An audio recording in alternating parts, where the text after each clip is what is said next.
9 साल की फातिमा ने जैसे ही पेजर उठा के अपने फादर के हाथ में रखा, वो वहीं ब्लास्ट हो गया। लैपटॉप, मोबाइल, आईपैड, माउस सबकी बैटरी निकाल के लोगों को भागना पड़ा और लेबनान एयरपोर्ट पे हल्ला स्टार्ट हो गया। CNN की रिपोर्ट आई कि यूएस को तो पहले से ही पता था इजराइल के ब्लास्ट के बारे में। ये सारा का सारा करा धरा इजराइल की 8200 इंटेलिजेंस यूनिट का है। लेकिन वायनाड पुलिस तब हरकत में आई जब केरला के रिंसन होजे का नाम निकल के आया कि इनकी कंपनी ने पेजर ब्लास्ट में 1.6 मिलियन यूरो इन्होंने डॉक के अंदर बॉम्ब प्लांट करके हिजबुल्ला के कैंप में भेज दिया, ताकि पूरा का पूरा कैंप जो है वो,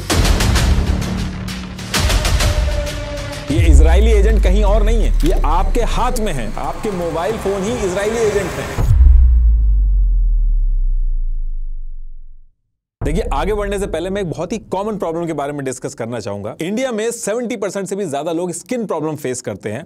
स्ट्रॉन्ग सनलाइट, धूप और पोल्यूशन की वजह से स्किन में मेलानिन प्रोडक्शन बढ़ जाता है, जिससे स्किन में डार्क स्पॉट्स एंड पिगमेंटेशन जैसी प्रॉब्लम्स होती हैं। और इन प्रॉब्लम से डील करने का इजी और इफेक्टिव सोल्यूशन लाया है डर्मा टच। ये एक ऐसा इंडियन फार्मेसी ब्रांड है जो pigmentation, dark spots, acne, pimple जैसी स्किन प्रॉब्लम्स के लिए साइंस बेस्ड फॉर्मुलेशंस बनाता है। धूप में अक्सर हमारा फेस और हमारे हाथ टैंड हो जाते हैं, तो डर्मा टच लाया है ये सोप, कोजिक एसिड 1% सोप। इस सोप में कोजिक एसिड, डर्मावाइट, ग्लूटाथियोन जैसे पावरफुल इंग्रेडिएंट्स हैं। इनफैक्ट इनके काफी कस्टमर्स को सिर्फ 7 दिन में रिजल्ट्स दिखना भी शुरू हो गया है। इसका पीएच बैलेंस 5.5 है, मतलब ये सेंसिटिव, स्किन फ्रेंडली है और सेफ भी है और टेस्टेड भी है। ये अवेलेबल है काफी रीजनेबल प्राइस में। डर्मा टच के सारे प्रोडक्ट्स डर्मेटोलॉजिकली टेस्टेड और क्लिनिकली प्रूवन है। इनके और भी काफी प्रोडक्ट्स हैं जो डर्मेटोलॉजिस्ट प्रिस्क्राइब करते हैं, जिनको आप ऑनलाइन या फार्मेसी स्टोर से ले सकते हो। और इस derma touch kojic acid soap को परचेज करने के लिए you can check the link in the description. तो टॉपिक पे वापस आते हैं। देखिए, 7 अक्टूबर 2023 को हमास ने इजराइल के ऊपर एक ऐसा अटैक किया था जो पूरी दुनिया के लिए शॉकिंग था, और इजराइल भी इसके लिए प्रिपेयर्ड नहीं था। और फिर उसके तुरंत बाद इजराइल ने भी उसका बदला लेने के लिए एक लार्ज स्केल अटैक शुरू किया हमास के ऊपर। जैसे ही इजराइल ने अटैक करना चालू किया, तो उसके नेक्स्ट डे यानी कि 8 अक्टूबर 2023 को इजराइल के नॉर्थ की तरफ लेबनान में बैठे हिजबुल्ला, जो कि हमास की अलायंस है, उसने भी इजराइल पे अटैक करना स्टार्ट किया। और सबसे हैवी अटैक जो हिजबुल्ला ने किया था वो शेबा फार्म्स, जो कि लेबनान और इजराइल के बीच में एक डिस्प्यूटेड लैंड है, वहां पे किया। Back to back rocket launchers छोड़े और एयर स्ट्राइक वगैरह की। देखिए, हिजबुल्ला जो है वो ईरान बैक्ड शियाइट ग्रुप है। ये लेबनान के सदर्न पार्ट जो है वहां पे इसका बहुत ज्यादा कंट्रोल है। हिजबुल्ला की पॉलिटिकल और मिलिट्री दोनों विंग्स इसने बना रखी है। इनफैक्ट लेबनान की पार्लियामेंट में 13 मिनिस्टर्स हैं इनके। तो 8 अक्टूबर 2023 को जब हिजबुल्ला ने इजराइल के ऊपर बैक टू बैक अटैक किया, तो इजराइल की तरफ से भी एयर स्ट्राइक स्टार्ट हुई। कहने का मतलब है कि 7 अक्टूबर वाले इंसिडेंट के बाद 2 दिन के अंदर इजराइल अपने नॉर्थ और साउथ रीजन में एक 2 फ्रंट वॉर में घुस चुका था, जहां पे एक तरफ वो हमास से लड़ रहा था और दूसरी तरफ वो हिजबुल्ला से लड़ रहा था। हिजबुल्ला जब अटैक करने आया था इजराइल के ऊपर, तो वो कितनी प्रिपरेशन के साथ आया था, इसका अंदाजा इजराइल को 3 दिन बाद यानी कि 11 अक्टूबर को हुआ। इस दिन हिजबुल्ला ने एक प्लान तरीके से लेबनान में बैठ के इजराइल के नदर्न रीजन में heavy artillery shells, anti tank missiles और ड्रोन से अटैक चालू कर दिया। Dozens of missiles, one aimed at Tel Aviv, which was intercepted. Israel rescues more damages. और जब ये लड़ाई चल रही थी इजराइल और हिजबुल्ला के बीच में, तो सेम वीक में ये खबर आने लगी कि हिजबुल्ला के 20 मिलिटेंट पैराग्लाइडर्स का यूज करके नॉर्दर्न इजराइल में घुसने वाले हैं। और जो 7 अक्टूबर को हमास ने किया था इजराइल के अंदर, सेम वही चीज दोबारा से रिपीट होने वाली है, और इस बार इजराइल के नॉर्दर्न पार्ट में होगी। और जब ये खबर सर्कुलेट होना चालू हुई, तो इजराइल के पूरे नॉर्दर्न रीजन में अलार्म बजने लगे। इजरायली फोर्सेस ने आम जनता से कहा कि आप लोग शेल्टर ले लो। और फिर इस अनाउंसमेंट के बाद करीब 24 to 48 आवर्स के बाद इजराइल की आर्मी ने यह बताया कि एक फॉल्स अलार्म था, जो कि ह्यूमन एरर की वजह से बजा था, और ये जो इंफॉर्मेशन है ये सही नहीं थी और कंसर्न की कोई बात नहीं है। लेकिन जो इजरायली सिटीजन थे, जो इजराइल के नॉर्दर्न एरिया में रहते, यानी कि लेबनान के बॉर्डर के पास में रह रहे थे, उन्होंने थोड़े दिन पहले ही देखा था कि हमास ने किस तरीके से इजराइल में घुस के मारकाट मचाई थी। और सेम टाइम पे हिजबुल्ला जो था वो काफी हैवी अटैक कर रहा था। तो इजराइल के नॉर्दर्न एरिया में जो इजरायली सिटीजन थे वो डर गए, और करीब 96,000 इजरायली जो थे वो लेबनान के बॉर्डर के पास, यानी कि जो इजराइल के नॉर्दर्न एरिया में रह रहे थे वो एरिया छोड़ के, यानी कि अपना घर वगैरह छोड़ के दूसरी तरफ आ गए, और जो लेबनान वाली साइड थी वहां पे भी जो सिविलियंस थे वो भी पीछे हट गए थे। अब जब ये चीज शुरू हुई तो नेतन्याहू के ऊपर ऑपोजिशन की तरफ से बहुत ज्यादा प्रेशर आ गया कि थोड़े दिन पहले इजराइल के साउथ में अटैक हुआ था, वहां से लोग भागे, और अब नॉर्थ में भी अटैक की वजह से लोगों को अपना घर छोड़ के भागना पड़ रहा है कि एक इजरायली जो है, जो आम जनता है, वो अपने घर में नहीं रह पा रही है, उसको कैंप में रहना पड़ रहा है। तो इस चीज को लेके इजराइल का जो ऑपोजिशन था उन्होंने नेतन्याहू के ऊपर बहुत ज्यादा प्रेशर बनाया और ये बताया कि ये एक फेलियर है नेतन्याहू का। और जब ये बात बहुत ज्यादा उठने लगी तो नेतन्याहू ने प्रॉमिस किया कि वो बहुत ही जल्द दोबारा से जो भी इजरायली हैं जो नॉर्दर्न एरिया से भाग के गए हैं वो उनको अपने घरों में वापस पहुंचाएंगे। लेकिन ये चीज करना इतनी आसान नहीं थी, क्योंकि लोग तभी वापस आएंगे लेबनान के बॉर्डर पे जब हिजबुल्लाह बैकफुट पे होगा, अटैक बंद होंगे। और वहीं हमास के कंपैरेटिवली देखा जाए तो हिजबुल्लाह ज्यादा स्ट्रांग है, इसके पास 1 लाख से ज्यादा लड़ाके हैं और ईरान से भी बैकिंग है इसको, तो इसीलिए इजराइल के लिए बहुत ही टफ टास्क था। अब इसके बाद डेली बेसिस पे हिजबुल्लाह और इजरायली फोर्सेस में लड़ाई होना चालू होती थी। There is no place in Iran that the long arm of Israel cannot reach. If you strike us, we will strike you. Hezbollah जो साउथ लेबनान में बैठ के अटैक कर रहा था, इसने अपने लिए वहां पे 4 लेयर सिक्योरिटी बना रखी थी। पहला लेयर जो इन्होंने बनाया था वो टेक्टिकल डिफेंस का बनाया था, दूसरी लेयर में रॉकेट और मिसाइल्स थी, तीसरी लेयर में कमांड एंड कंट्रोल, और 4th लेयर में मेन जो लीडर थे जो इस पूरे ऑपरेशन को चला रहे थे वो रहते थे। तो इजराइल जो था इसी लड़ाई के बीच में क्या करने लगा था कि उसने अपने पेगासस सॉफ्टवेयर का यूज करके, वैसे तो बहुत सारे सॉफ्टवेयर हैं इनके पास लेकिन पेगासस फेमस है, तो इसने अपने पेगासस सॉफ्टवेयर का यूज करके हिजबुल्लाह के जो लीडर थे जो फोन यूज करते थे उनको हैक करके उनकी लोकेशन और स्ट्रेटेजी वगैरह जो बनाते थे वो सब पता कर लेते थे, जिसका बहुत बड़ा एडवांटेज होता था इजराइल को। इजराइल ने हिजबुल्लाह के कई सारे ऐसे लीडर्स थे जिनके मोबाइल अपने सॉफ्टवेयर से हैक करके उनकी लोकेशन ट्रैक करी और फिर गाइडेड मिसाइल्स यूज करके उनके ऊपर अटैक किया, उनको मार दिया। तो ऐसे करके कई सारे हिजबुल्लाह के लीडर थे जिनको इजराइल ने मारा, और हिजबुल्लाह किस स्ट्रेटेजी के साथ अटैक करेगा उसके बारे में भी इजराइल को पहले से पता रहता था। इनफैक्ट जो लीडर्स वॉर जोन में भी नहीं थे, दूर लेबनान में या सीरिया में बैठ के प्लानिंग वगैरह करते थे, उनके ऊपर भी मिसाइल्स गिरने लगी थी। और सबसे बड़ी दिक्कत हिजबुल्लाह के लिए तब शुरू हुई जब नवंबर 2023 में इजराइल ने हसन मोहम्मद इब्राहिम, अली रैफ और अली हसन इनकी लोकेशन पता करके इनको गाइडेड मिसाइल्स के थ्रू मार गिराया। और ये सारी चीजें बहुत ज्यादा शुरू होने लगती हैं। और फिर इसके बाद ईयर शुरू होता है 2024, और ये नया साल आते आते हिजबुल्लाह के लोगों को ये चीज रियलाइज होने लगी थी कि इनकी प्लानिंग वगैरह इजराइल के जो लोग हैं उनको पहले से ही पता रहती है। और इन सब चीजों के पीछे जो मोबाइल है वो सबसे बड़ा रीजन है, क्योंकि उस टाइम पे ऐसा भी हो रहा था कि कई हिजबुल्लाह के कमांडर ऐसे थे उनके ऊपर तब मिसाइल्स गिरी जब उन्होंने तुरंत मोबाइल यूज किया था।